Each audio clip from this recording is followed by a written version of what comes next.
Hello student, मैं कक्षा 10वीं की चैप्टर 1 वास्तविक संख्याएं पढ़ाने जा रहा हूं।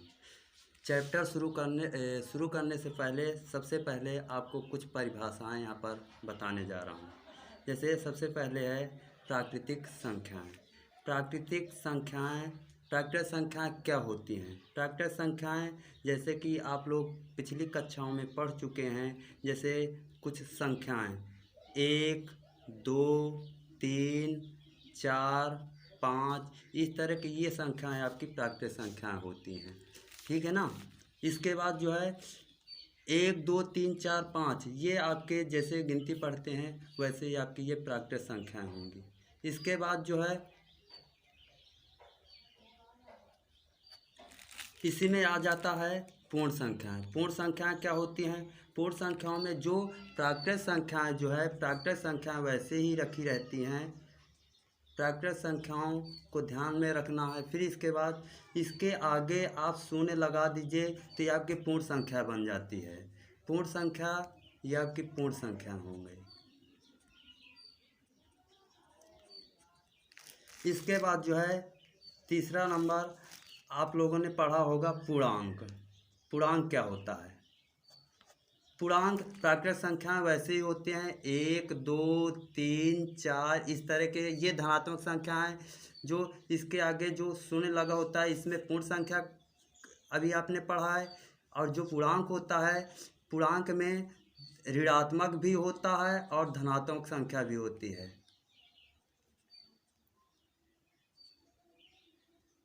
ये धनात्मक पूर्णांक और ऋणात्मक पूर्णांक ही यहाँ पर आते हैं। जैसे कि माइनस की संख्या गई और धनात्मक की संख्या गई।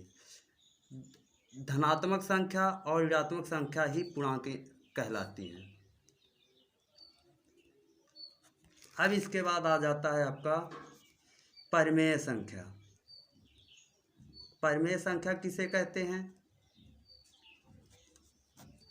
परिमेय संख्या क्या होती है? परिमेय संख्या जो संख्या p/q p या p/q के रूप में लिखी जा सकती है। p/q के रूप में लिखी जा सकती है।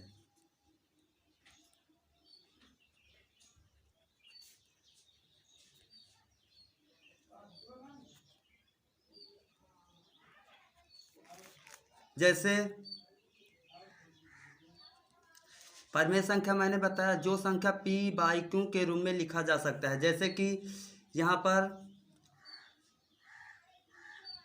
3/5 कर लिया जाए,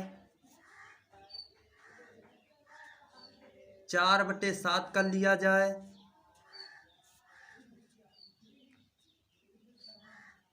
4/5 4/5 और 4/7 कर लिया तो ये आपकी परिमेय संख्या कहलाएंगी।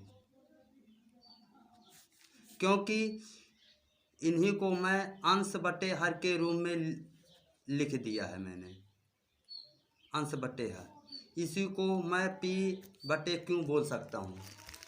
इसके बाद आपका आ जाता है अपरिमेय संख्या।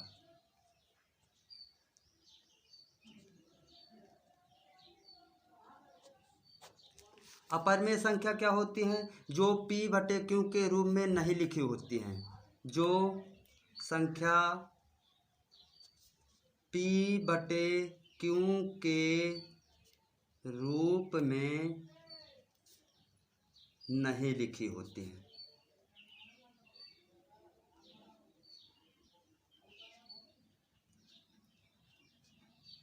हाँ,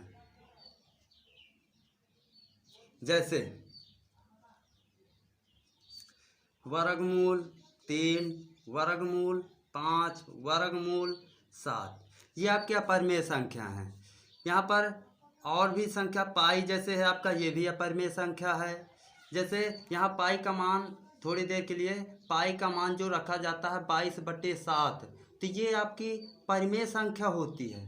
परिमेय संख्या क्योंकि इसका मान π/7 होता है और पाई जो आपका है ये आपका अपरिमेय संख्या होगी।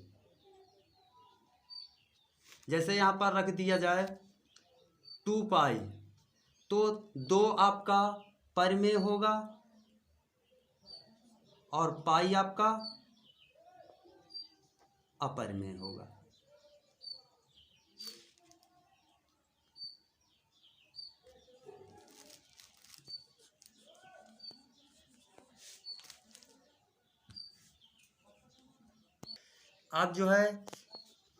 अब जो चैप्टर का नाम है वास्तविक संख्याएं। वास्तविक संख्या क्या होती है ये मैं आपको बताने जा रहा हूँ। वास्तविक संख्याएं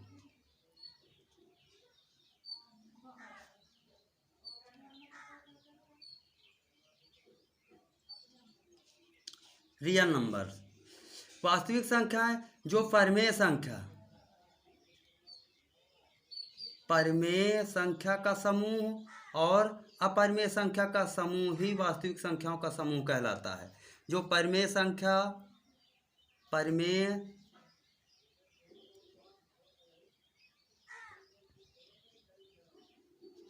का समूह और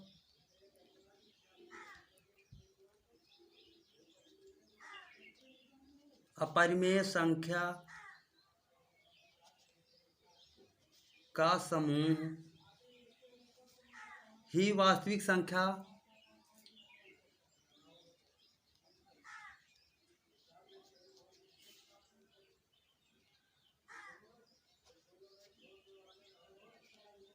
का समूह कहलाता है।